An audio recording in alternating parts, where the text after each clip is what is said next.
আসসালামু আলাইকুম। Technique easy এডুকেশনের পক্ষ থেকে আপনাদের সবাইকে স্বাগতম জানাচ্ছি। প্রিয় শিক্ষার্থীরা, আজকের পর্বে আমরা টাইপ 2 এক্স এর মান নির্ণয় সম্পর্কিত এমসিকিউ গুলো সমাধান করব। অর্থাৎ আমাদের সামনে এমন এমন প্রশ্ন থাকবে যেখানে চলক হিসাবে এক্স থাকবে এবং তার মান জানতে চাবে।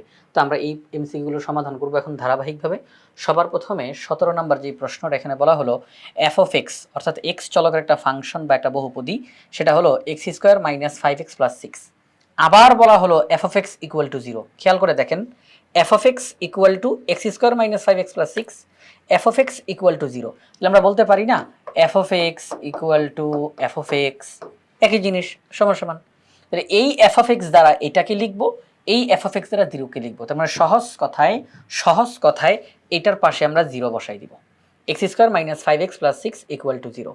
এবার আমাদেরকে বলছে এক্স এর মান কত, আমরা এটাকে ক্যালকুলেশন করব, এটাকে মিডল টার্ম করে ফেলবো, আমাদের সামনে রেজাল্ট চলে আসবে। তাহলে আমরা যদি মিডল টার্ম করি, x square minus 5x plus 6 equal to 0, আমরা লিখতে পারি যে 5 একে 6 একে 3 দুগুণে 6, আমরা এইভাবে করে বলতে পারি 3 দুগুণে 6 এবং -3 -2 একত্র করলে -5। আবারও বলি 3 দুগুণে 6 -3 -2 একসাথে করলে -5। তাহলে -3x -2x plus 6 equal to 0। এবার আমরা যদি x কমন নেই তাহলে x -3 -2 কমন নেই তাহলে x -3 ইকুয়াল টু 0। তাহলে x -3 x -2 ইকুয়াল টু 0। তাহলে সেই ক্ষেত্রে x -3 ইকুয়াল টু 0, x এর মান 3, x -2 ইকুয়াল টু 0, x এর মান 2। তাহলে আমরা x এর মান কি পেলাম, 2 এবং 3। x এর মান 2 এবং 3, এটা ক নাম্বার অপশনে রয়েছে, সুতরাং এটি হচ্ছে সঠিক উত্তর। তো আমরা এখন পরবর্তী প্রশ্নে চলে যাই। 18 নম্বর প্রশ্নে। 18 নম্বর প্রশ্নে বলছে x square minus 8 equal to 2√15, x এর মান কত। আমি এটা একটু নোটের মধ্যে লিখে দেখাই। X square minus 8 equal to 2√15, আমাদেরকে এক্স এর মান জানতে চাইছে। আচ্ছা ঠিক আছে, এক্স স্কোয়ার ইকুয়াল টু এই -8 যদি ওই পাশে চলে যায় তাহলে হবে 8, অর্থাৎ 2√15 প্লাস 8।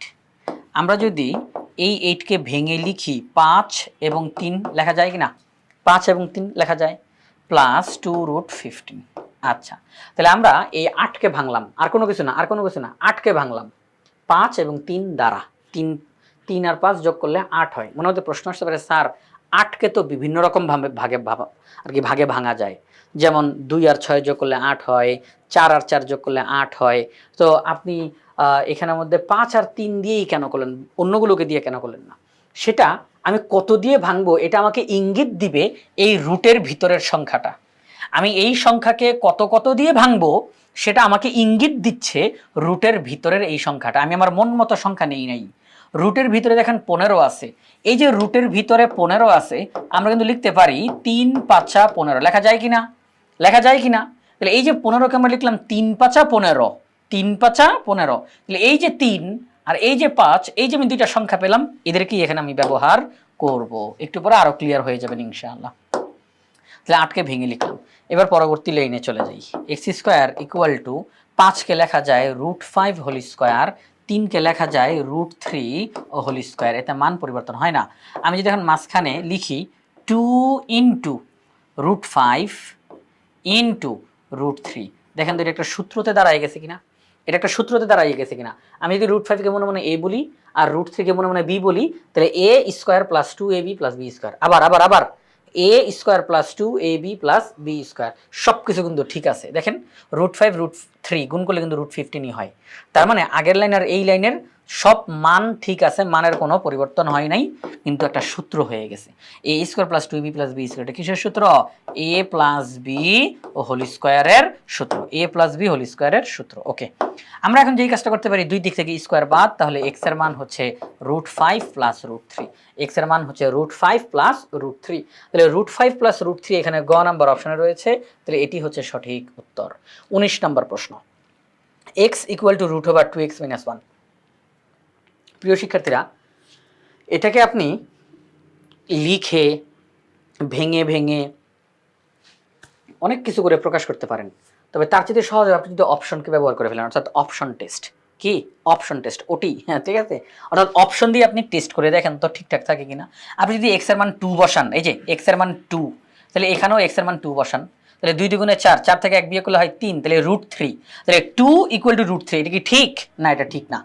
তাহলে আপনি x এর মান 1 বসান, 1, এখানেও 1। তাহলে এখন দেখেন তো 2 একে 2, 2 থেকে 1 বিয়োগ করলে 1, তাহলে √1। আচ্ছা, √1 এর মান কত? 1। √1 এর মান কত? 1। তাহলে 1 ইকুয়াল টু 1। ঠিক আছে, এই তো আমরা পেয়ে গেছি। তাহলে খ নাম্বার অপশনটা হচ্ছে সঠিক উত্তর। আমরা x এর মান হিসেবে 1 বসাবো। এবার 20 নাম্বার প্রশ্ন।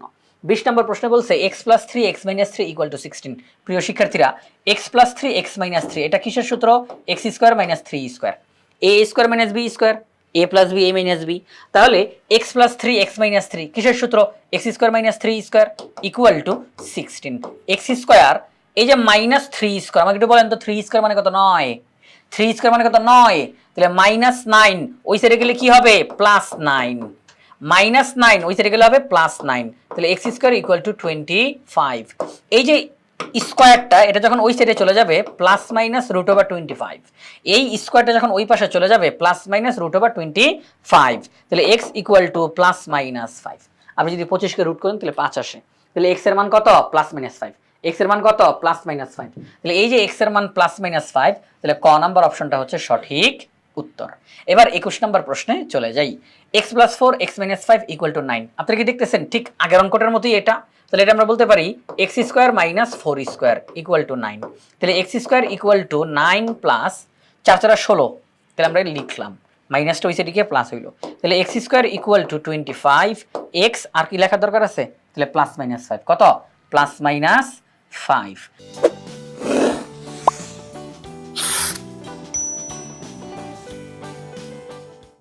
তো 22 নম্বর প্রশ্নে কি বলছে? যদি 2x into x minus 3 equal to x minus 3 হয়, তাহলে x এর মান কত? ভালো করে খেয়াল করে দেখেন, প্রত্যেকটা ব্র্যাকেটের মধ্যে দুইটা করে মান আছে। কয়টা করে মান? দুইটা করে মান। তাহলে আমরা এটা যেভাবে করে অঙ্কটা করব, 2x দ্বারা এই ব্র্যাকেটটাকে গুণ করি, 2x দ্বারা x কে গুণ, 2x দ্বারা 3 কে গুণ। তাহলে 2x square minus 6x equal to x minus 3। 2x square minus 6x, এই এক্স মাইনাস 3 কে এই পাশে নিয়ে আসেন, এই পাশে নিয়ে আসেন।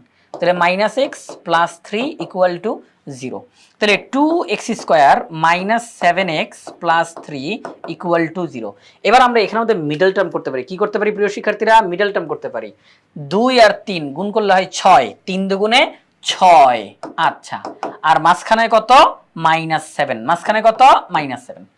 3 দুগুণে 6 আর মাঝখানে কত? মাইনাস 7। তো আমাদেরকে এমন দুইটা সংখ্যা আনতে হবে যাদেরকে গুণ করলে 6 হয়, যোগ বিয়োগ করলে মাইনাস 7 হয়।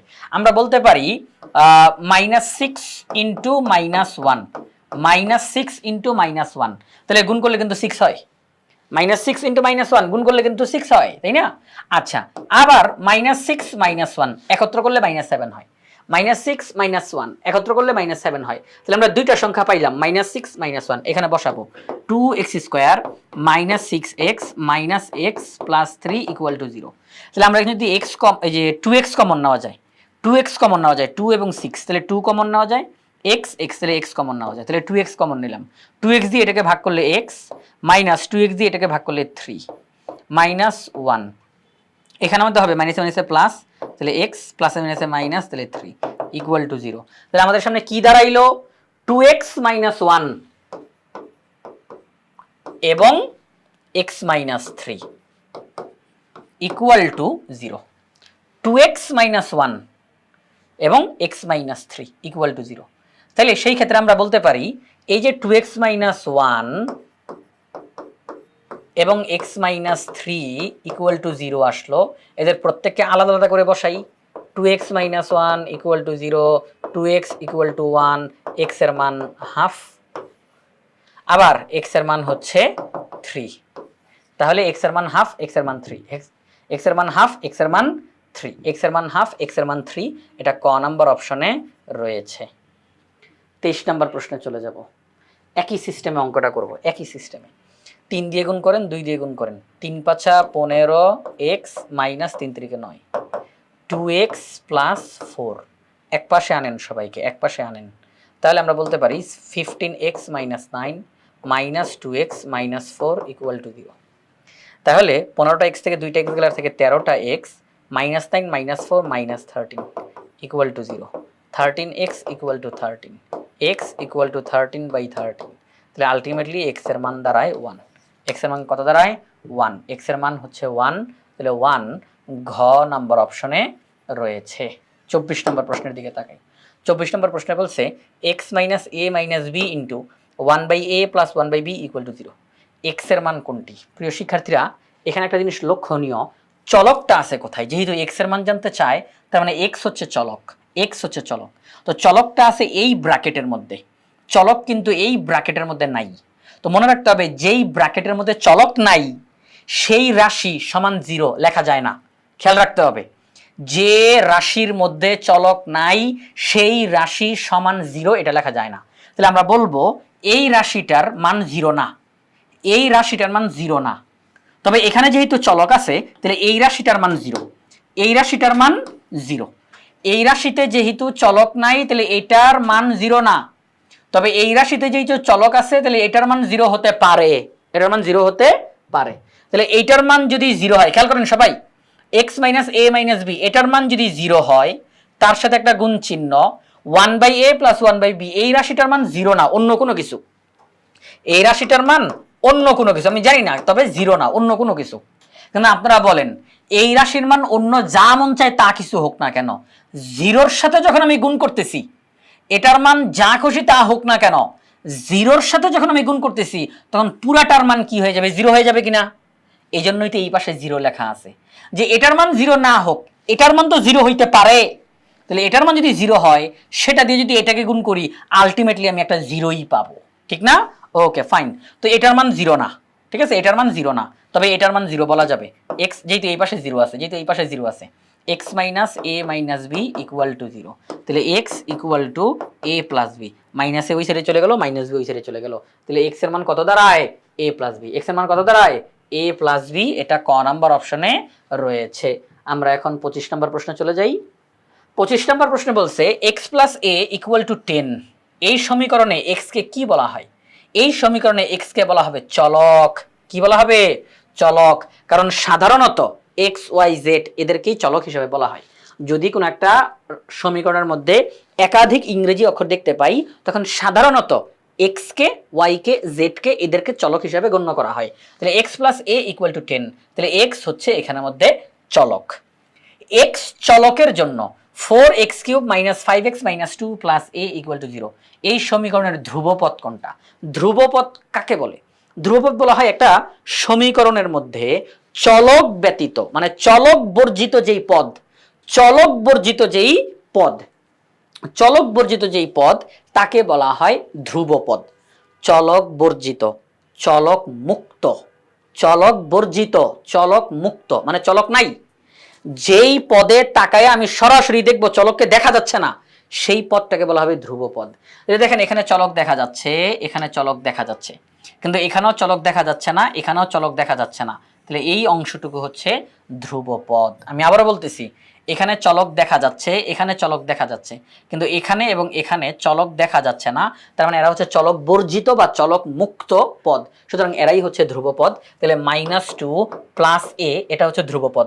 এটাকে একটু সুন্দর করে লেখা যায়, প্লাসেরটাকে আগে লিখলাম, মাইনাসেরটাকে পরে লিখলাম, অর্থাৎ -2 প্লাস a, -2 প্লাস a, সেটা আমি একটু সুন্দর করে লিখতে পারি a -2, একই তো জিনিস, একই তো জিনিস। তো a -2 হচ্ছে ধ্রুবপদ, a -2 হচ্ছে ধ্রুবপদ। তো প্রিয় শিক্ষার্থীরা, এই যে আমরা এক নাগারে এমসিকিউ প্রশ্নগুলো সমাধান করলাম, এই এমসিকিউ গুলো আমরা বাংলাদেশের সর্বপ্রথম পূর্ণাঙ্গ ডিজিটাল সহায়ক বই ইজি ম্যাথ বই থেকে আমরা সমাধান করেছি। ইজি ম্যাথ বইয়ে প্রত্যেকটা টপিক্সের সমাধান করে দিয়ে সেগুলোর ভিডিও ধারণ করে পাশে কিউআর কোড দেওয়া আছে, অর্থাৎ শিক্ষার্থীরা যে কোনো সময় প্র্যাকটিস করতে গিয়ে পাশে থাকা কিউআর কোড স্ক্যান করার সাথে সাথে ওই নির্দিষ্ট টপিক্সের সমাধানের ভিডিও তার সামনে চলে আসবে। এটা শিক্ষার্থীদের জন্য অনেক বেশি উপকারী হবে। তাই আশা করব আপনারা সবাই ইজি ম্যাথ বইটি সংগ্রহ করে ফেলবেন ইনশাআল্লাহ।